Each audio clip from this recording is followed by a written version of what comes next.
Welcome to Simplifying the Complicated. In each episode, we'll get together with other professionals and have fun talking about trust and estate matters. You can find this show on all the major platforms, including YouTube, LinkedIn, Facebook, Apple Podcasts, Spotify, and on our website, lawgbs.com. Now here are the hosts of Simplifying the Complicated, Lori Bolander and Lauren Gallagher. Hello, welcome to Simplifying the Complicated. I am Lori Bolander. And I'm Lauren Gallagher. This is a show where we talk about trust and estates and related matters. And today we're going to simplify the complicated around dying and end-of-life planning, which is something that we deal with quite frequently since we deal with people's documents, setting up plans for these types of things. But today we have with us Nicole Soares from EcoLove Transitions, and she is an end-of-life educator, planner, death doula, financial expert, and after-death care specialist. And she helps clients facilitate empowered, meaningful, and ecologically responsible deaths. So Nicole, welcome. Thanks for joining us today. Yeah, thank you guys for having me.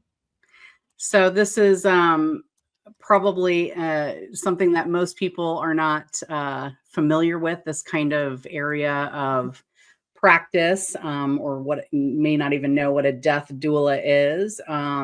So maybe tell us a little bit about what you do and how you get involved.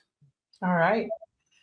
Death doula is a very new term, but there's no doubt that it's been around forever. And really, I just think of a person that helps with end of life. Some death doulas do the planning, which is something I'm really passionate about based on some personal experience that I had.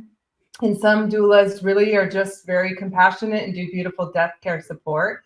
And they do, physical, mental, spiritual type support, depending on what the client's background and desires and needs are, and just really holding space for that very sacred death journey.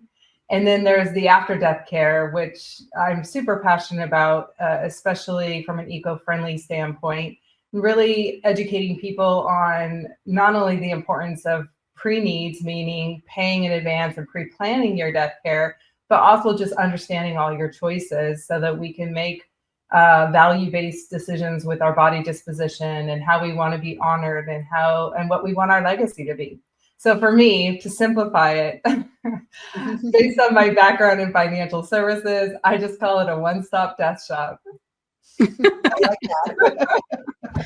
Well, and I feel like this is something kind of like estate planning that people do not want to think about, think they need to think about, and you do. And if you plan, they can be a much better experience. So, do people usually reach out to you when they've been diagnosed with something or the end is near, or there are people that actually proactively do this, when they're younger or healthier? It seems like the people that are reaching out in their younger years are ones that have witnessed a bad death, right? They've had a loved one and they just said, I need to plan. I don't ever want to go through this. I don't want my family to go through this. And so that it seems to be a trigger. But definitely once somebody is told to go home, get your affairs in order, maybe from their doctors, or they just decide against going the route that the typical healthcare system, the Western medicine system is suggesting they go, and they want to go more of a holistic route. Or they just want to embrace the time that they have left and maybe not do any particular radiation, chemotherapy, surgeries, things like that. And they're just saying, how do I live the rest of my days more fully? And how do I prepare for this journey? So it's all over the place. One of the things that I do often is I'm out in community a lot, and I'm running things like death cafes and death over dinner events. And I'm just getting people to take this taboo subject seriously and get people to just break it down and learn about it, talk about it. It just seems like the more we're willing to talk about it, the more peace of mind we have. And then it becomes more comfortable for people to start having those difficult conversations with their families. And they've got the tools so that when I say, hey, I want to talk about death. And my daughter says to me, Mom, you're going to live forever. Like there's no need to talk about this right now. And they'll shut me down. And honestly, I did that to a really good friend of mine when he was diagnosed with Parkinson's. It wasn't that long ago. And now I can just embrace him and go, I know this is a hard topic, but I need you to sit with me. And I need you to hear me out. And especially for my daughter, who's my healthcare agent, I needed to make sure that she understood my values and wishes so that she was the right person to honor those. And if she wasn't, then I needed to get serious about looking for somebody else that could. Yeah, absolutely. Seems I know I like used to there's so say when I was talking to estate planning clients, well, if you die, then this will happen. And now I'm correcting myself and saying when you die, because I feel like it's just our society tends to treat it as like an if situation, and it's not an if, it's a Right. when.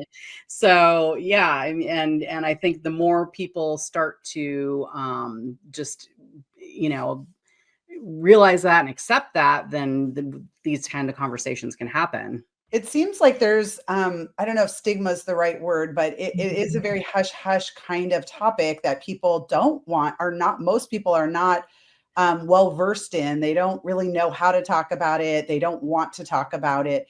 But I think when the opportunity arises, there's a relief to be able to discuss it. I feel like people might not feel like they have a license to talk about it, but given the license, then some meaningful conversations and decisions can be made. And I'm hopeful that our society will be more open to that, because it can be, and Nicole, you and I have talked about this, it can be kind of a beautiful thing if treated and planned for and approached in the right way, instead of, just this traumatizing event. And I love what you're doing. I think your services are filling I don't know, a void probably that needs to be filled.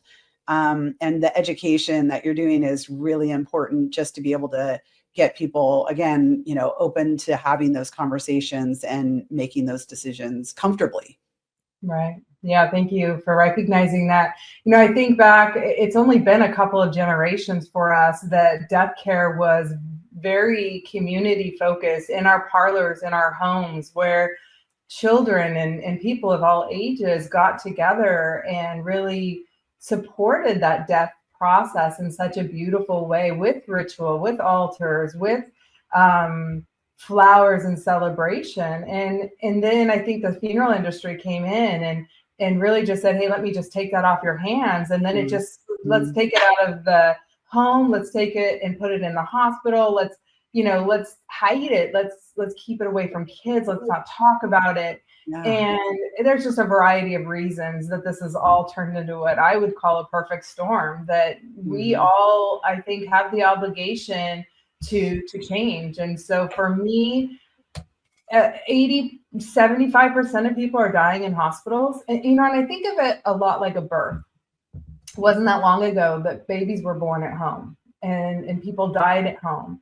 Now it's 75% of people die in hospital. And it's beautiful that we have this wonderful healthcare system.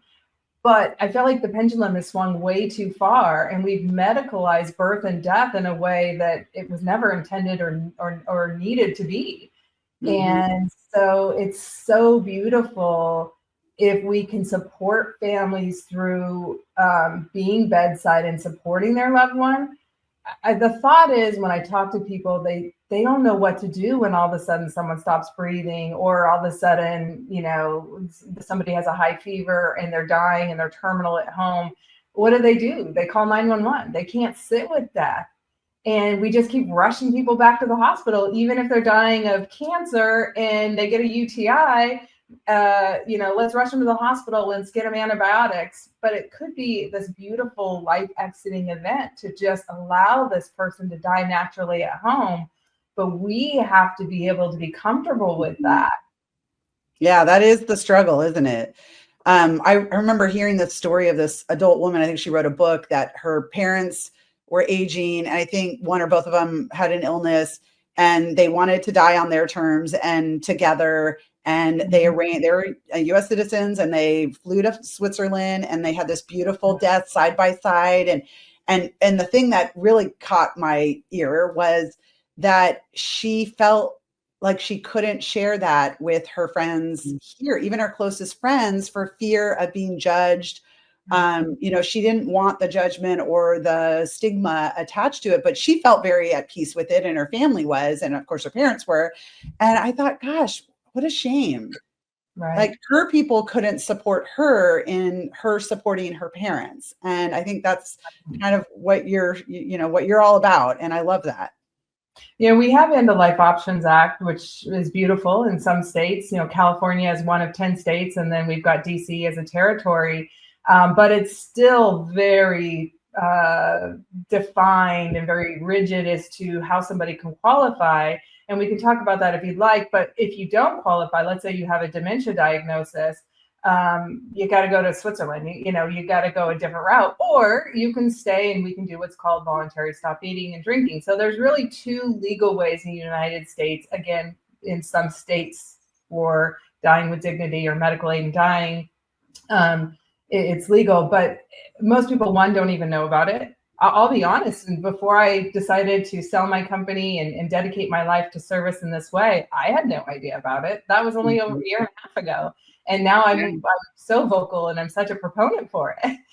Yeah. So, I just recently had been dealing with the VISA, the voluntary stopping eating and drinking, with some clients in that situation. So, but yeah, same. This wasn't something that it was even on my radar when I'm preparing people's healthcare directives, Right. And so I think that, and especially for, I think our generation, I'm looking at some of my older clients going, yeah, I don't want that. I can see why they don't want this, and I think our generation might hopefully push some of these laws to be a little bit more liberal with your choice in dying, because I don't want to be in a memory care. I certainly don't want to be in a Medi-Cal memory care if I don't have any money, and it's just a really awful, thing to think about and a way to live.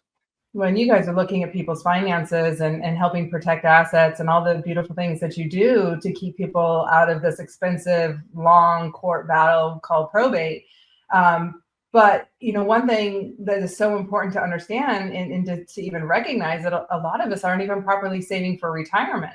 Well, 70% of us are going to need caregiving at the end of our life. And that's not covered by insurance.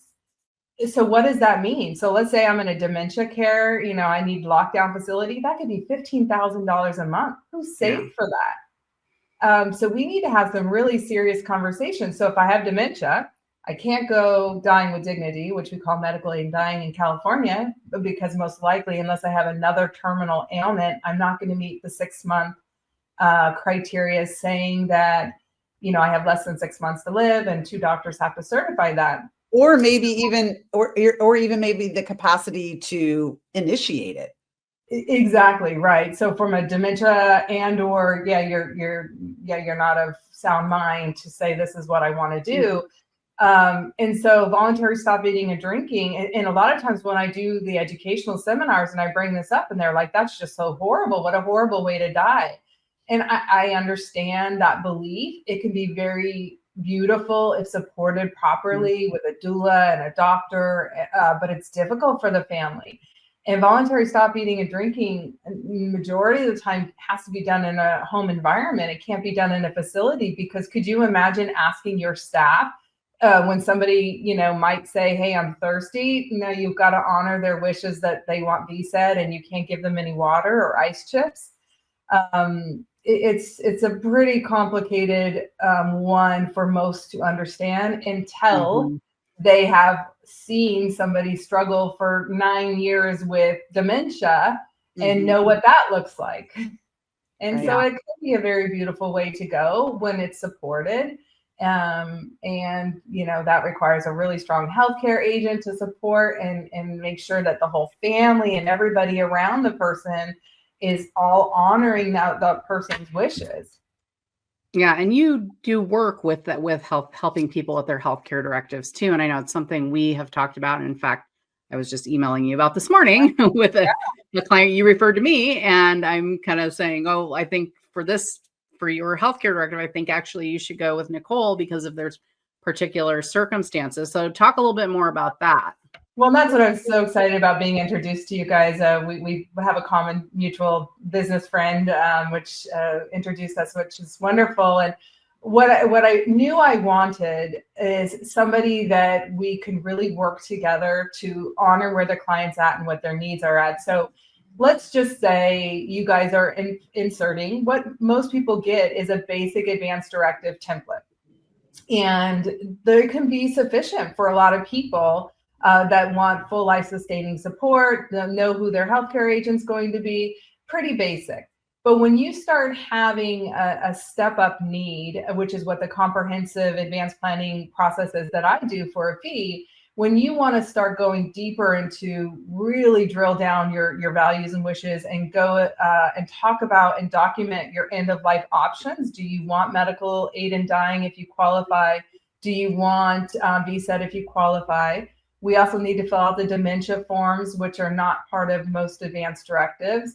And then we want to actually go into the after death care, right? Let's plan what we want our death and after death to look like, what disposition, meaning how do we want our body to be disposed of, buried, cremated.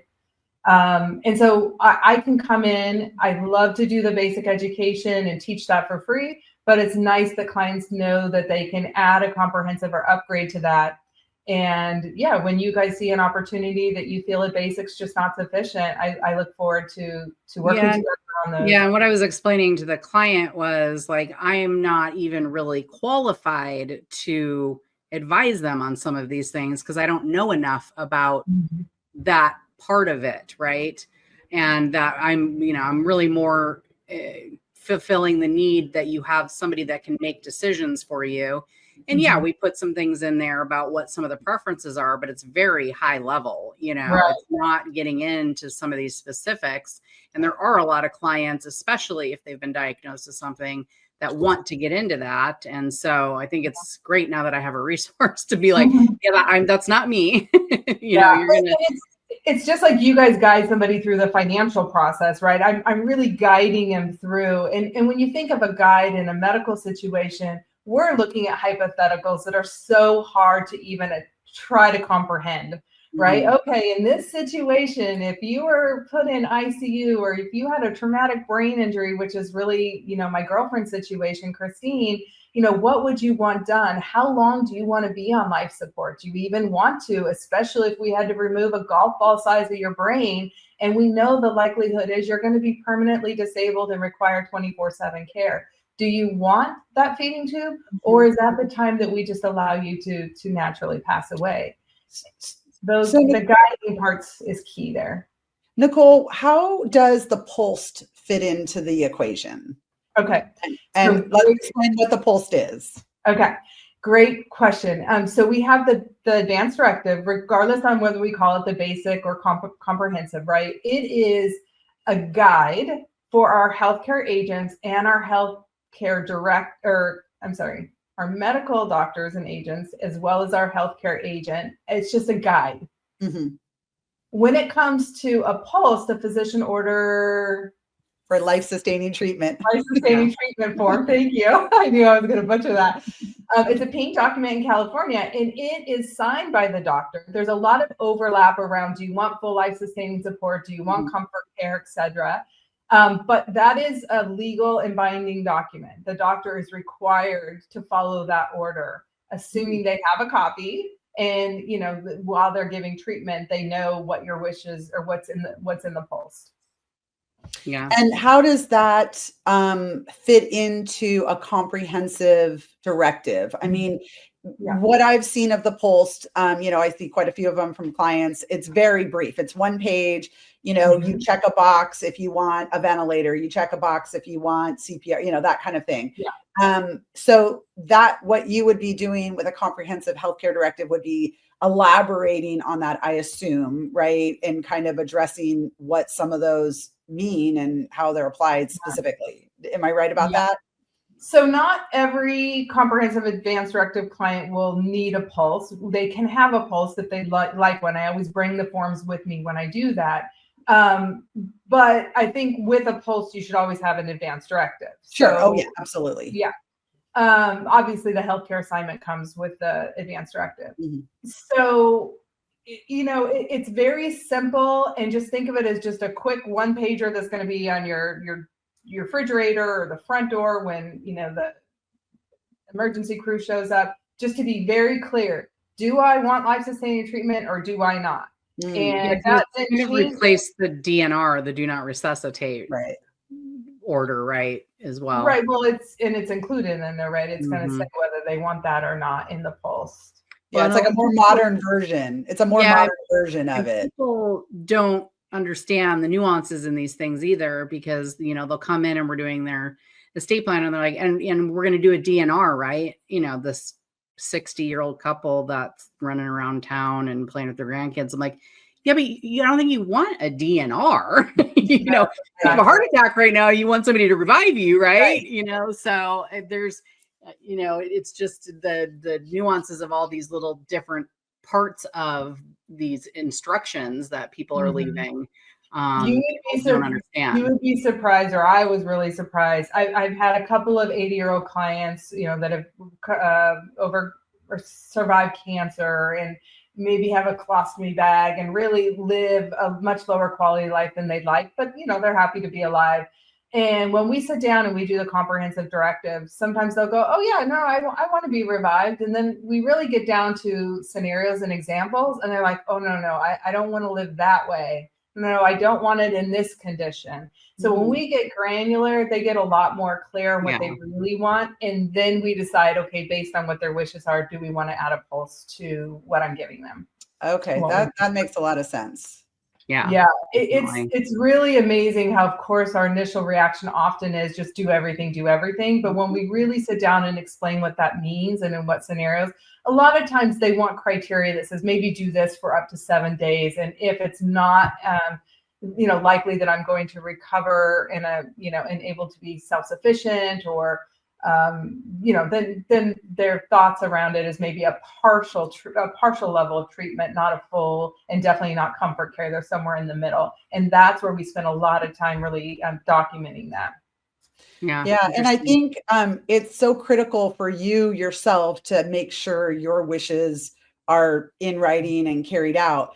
But I think it's even more important for the people in your life, particularly your healthcare agent, but also your family members who might not be your healthcare agent, to see it in writing, to avoid any emotional things that are going to come up, whether it's just fear of stigmatization, the stigma, or I don't believe that's what mom wanted, or my religious beliefs don't align with hers, so I'm not going to be okay with her decision. So it just seems so critical for everybody to see it in writing, not just have that verbal discussion. Having done litigation in trust and estates areas before, I've seen a lot of disagreements, and sometimes the fight over the estate starts because of these disagreements, right? And the headbutting starts before death over these issues, and then leads into disputes over assets. So, it is really important to have it in writing. And I have clients that, are like, well, I only have one son, my husband's deceased, but my person is not going to be my son because I know he won't do what I want. And I think more people need to get real with themselves about that too, because, you get these people that are like, oh, my oldest kid, because that's who I should appoint. And it's like, no, you should appoint the person that's going to make the decisions that you want them to make, whether it's in your trust or your healthcare directive. You want the best person for the job. And it's not just putting the documents in place. It's talking about them to the family, explaining why you're making those choices. And that's key, right? It's not just a document. And so many times people will complete these documents. Like Lauren, I know we worked together and had a workshop this week for a group of people. Even though they were all handed an advanced directive, I can almost guarantee you less than 10% of them will complete it and submit it to their medical team. Yes. And so with the comprehensive plan, I make sure I don't leave until we're done. We get it notarized. We have a QR code. We shoot a video, really just having them spend a couple minutes explaining what their wishes are and why they've assigned the particular healthcare agent, and just being grateful to everybody for supporting them and honoring them. It's really important that it gets completed for me, I'm a Kaiser, that's my healthcare company. They've had a huge push with the directives. Every time I go in there, I'm getting ready to have surgery next week. They're awesome about making sure it's on file and that it's updated, right? We don't just do it once and leave it. A lot of times we need to really relook at them. As we age or as our health changes, they could change, and our healthcare agent could change. Mm-hmm. And so getting it done and getting copies out to everybody, making those copies accessible, where they're on my desk here in my office, they're not, locked up in my safe. All of that is just key. We're not done just because we've done a couple pages of documents or a 30-page directive that I do. We're done when our medical team has a copy and our family and loved ones have a copy. Yeah, I always tell my clients with the healthcare, because with their trust and their will and all of that, like, they don't need to hand copies out. They might change it and they don't want to have to explain why they're removing their sister as trustee or, whatever. But with the healthcare directive, I'm always like, you need to give this to the person or all the people that you have named in here, because also could be emergency too, right? Mm-hmm. And somebody's going to need to be able to, they're going to need that document to do what they need to do. Yeah. And then even just checking, I know I gave Kaiser, I did my comprehensive when I launched this new platform like 4 or 5 months ago. I gave Kaiser a copy, wasn't on file. So it's so frustrating. Like, it's just, you got to constantly make sure and ask the right questions. And yeah. So one thing I just want to share, 3 years ago, I lost both my parents to COVID, just a couple of weeks apart. And here they were in their 70s, not healthy. No medical directive, no financial planning. It created such chaos, kind of what you were saying, Lori, earlier. The medical stuff kind of seems to be the leader of all kinds of family issues, and then it gets into the finances. It was really, really a struggle, as it was, with our political and religious views all being so different. And, who could provide support at the hospital while my mom lingered for 5 weeks, and who was too busy to. And it just really turned into something very chaotic and a crisis that could have been avoided if they would have just done a little preparation. And so for me, the pre-needs is, they're in their 70s, they're unhealthy. Like, I want people to get serious about making and planning these afterlife decisions, even if it's just, I want to be cremated, prepay for that. You save money because you get today's price with a crematory rather than maybe 5-10 years when you die, whatever that current price is there. And then we don't have to argue about what we're going to do with the bodies and how we're going to honor them. Yeah, absolutely. Well, I was going to ask you how you kind of got into this field, because it's not one probably a lot of people even know about. That was definitely the final straw. I mean, really, the beginning started 6 years ago. I've had a best friend from since high school. Her name was Christine, and her name is Christine. She is still alive. And her and my little sister and I have always just been like sisters. And we adopted her, informally, because she dated my brother. And so when they broke up, we just kept her. And she looked like us. She was tall, blonde, blue-eyed, and we had a blast together, and very adventurous soul. And so 6 years ago, I got a call. I'm in California now, and they remain in Arizona. And the call was, she's been in a traumatic boat accident. You need to get to Flagstaff. They're doing brain surgery now. And they removed a golf ball size of her right brain, which controlled her left side, which left her paralyzed. And we would sit in these ICU meetings in the mornings with the doctors, and, all of the family was there. And we would learn about what the likelihood was, and what, the specific issues were, and the part of the brain that was damaged. And I remember the doctor said on the third day, he said, please do not leave this room until you've designated one person, because we need a feeding tube put in. And we can't, if we do put it in, we need a court order to remove it. So this is a really big decision. Can you please have one person? Because the family dynamics were really difficult. They had been divorced for many, many years and really didn't communicate.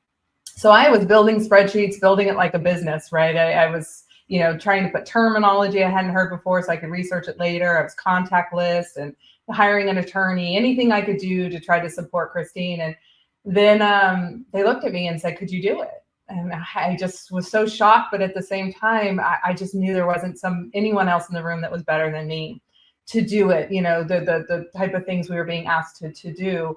And so I became her conservator and guardian. And for the last 6 years of her life and my life, I really feel like I adopted my best friend. She didn't have an advance directive, nor did I at that time. We were 44 and healthy. And I will tell you, I wish things were different. I wish, the doctors really helped me understand what the likely outcome was. She requires 24/7 support. She lives in a mobile home up in the mountains with her mother. We'll leave it at that. And it's not a good life. And it's not a life Christine would have ever wanted to live. And I don't know if they told me, this is the reality, if I would have listened, or if I would have just continued to say, just do everything you can to save my friend. After, the first year or so, we had over $1 million in medical bills. Well, I made the decision to save her, but guess who had to pay it? She had to. So I get a near $3 million boat settlement from the 2 boats that were involved in the accident. And, 4 of it ended up going to pay back Blue Cross Blue Shield because they demanded to be paid back. And then her attorney took a 33%, and then she's left with the rest. And she could have a long life still. Physically, she's likely to live a lot longer. She doesn't really have any major ailments other than a major brain injury and paralysis.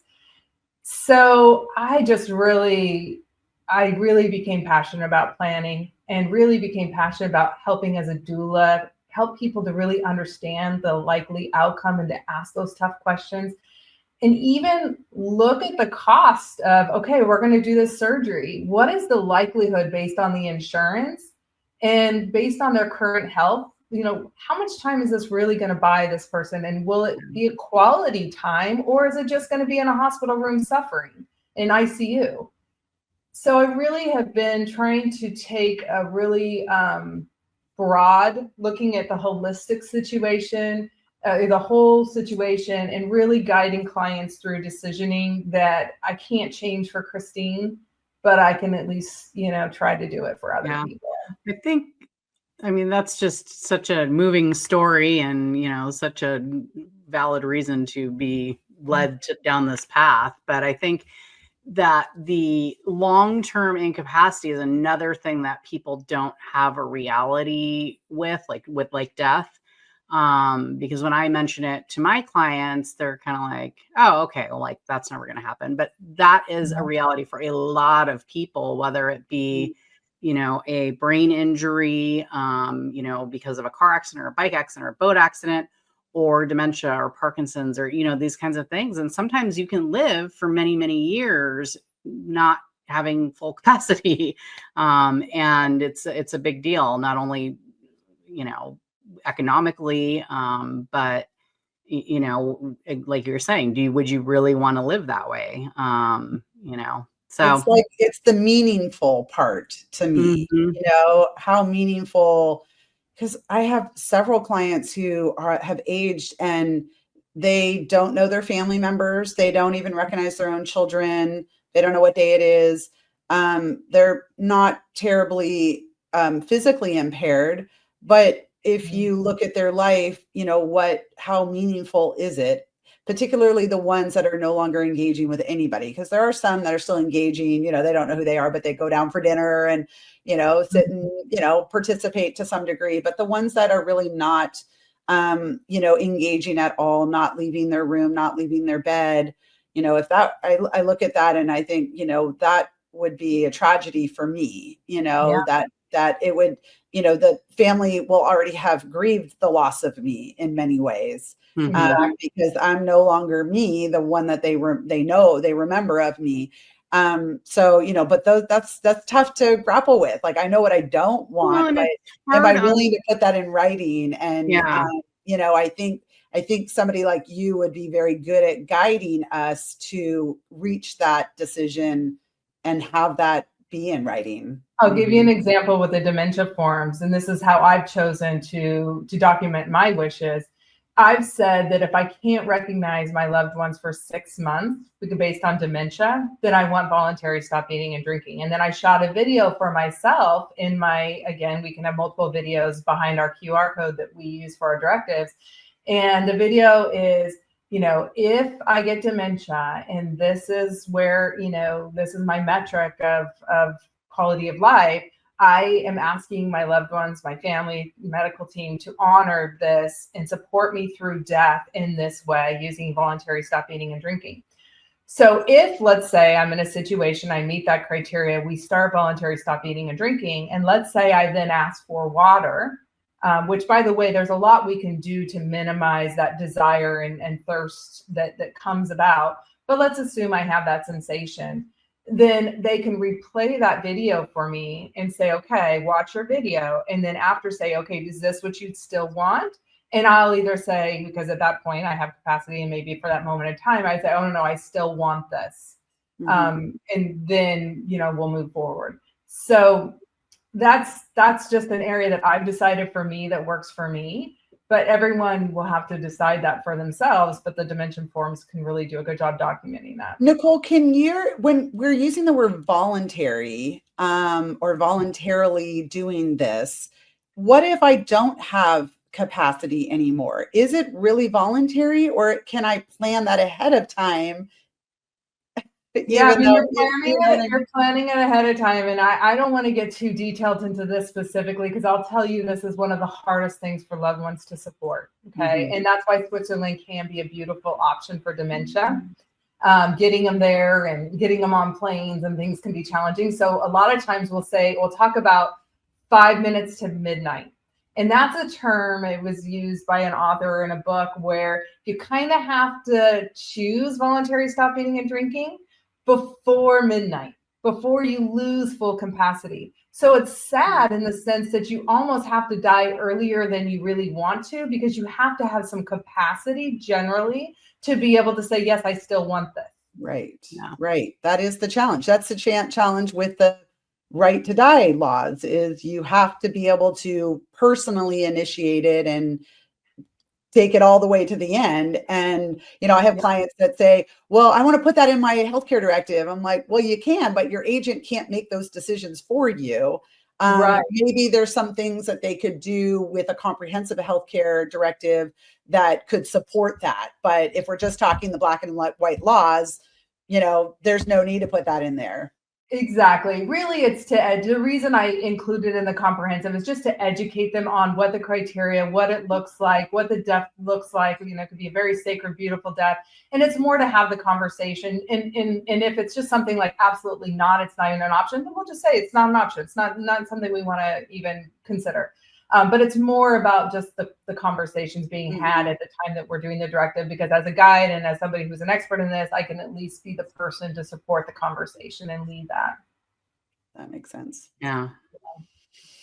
Wow. Well, it's a lot of good information, good things to talk about. Probably, it's a heavy area, and we talk about these types of things with our clients all the time. So probably we're a little more familiar with this space, but I think for some people saying, have these conversations with your children, or children have them with your parents, is, terrifying to them. So it's good that I think, a profession like yours exists and a company like yours exists, so that you can kind of help people through these difficult times. Yeah. What we can do is make sure that, I do a lot of death cafes around town. It just is a beautiful open forum for people to come together to get educated on water cremation or medical aid in dying, all these different things, and just talk about our fears and our attachments and things. And so I think if you have a client that's really struggling to have the conversation, you can introduce them to me. But, I think it'll also be great to have them start showing up at those community gatherings and start learning. And I think the more they learn, I think the more they'll be put at ease. Yeah, totally. Well, we probably should wrap it up for today. And I really appreciate you being our guest today and talking more about this. And hopefully, and hopefully people learned a lot. I'm sure they did. Yeah, thank you guys for having me. I appreciate you both. Yeah, absolutely. And, we're all about, simplifying the complicated, and death really is not that complicated. But as we've been discussing this whole time, a lot of the things around it can be, right? Mm-hmm. So I appreciate that. So for our viewers, you can find Nicole at EcoLoveTransitions.com, and you can find us, of course, at lawgbs.com. So thank you again for joining us. Thanks for everyone that tuned in. Thanks, Nicole. Thanks. Bye-bye. You've been tuning into Simplifying the Complicated with your hosts, Lori Bolander and Lauren Gallagher. You can find this show on all the major platforms, including YouTube, LinkedIn, Facebook, Apple Podcasts, Spotify, and on our website, lawgbs.com. Thank you for your positive feedback, comments, questions, and for sharing this show with others.